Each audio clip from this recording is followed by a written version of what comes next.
I agree. Yeah, I think he did it because in the beginning it talked about how Rashad talked about how he actually enjoyed being in the ROTC budget. He just felt like it was because his dad was forcing him to. But then again, I don't think he was like a sub. I thought it was really cool at the end. His dad. Yeah, I like that. I agree. What do you guys think that the dad, like, what do you think was running through his mind while they were all marching?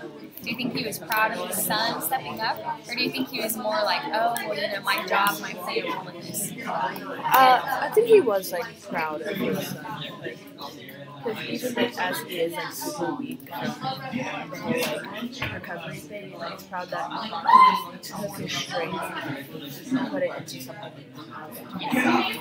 I thought that moment where he hugged Rashad at the march, I thought that was a really powerful moment because I was just like, oh wow, you know, like he's really by his side of that to be the first one to greet him after he's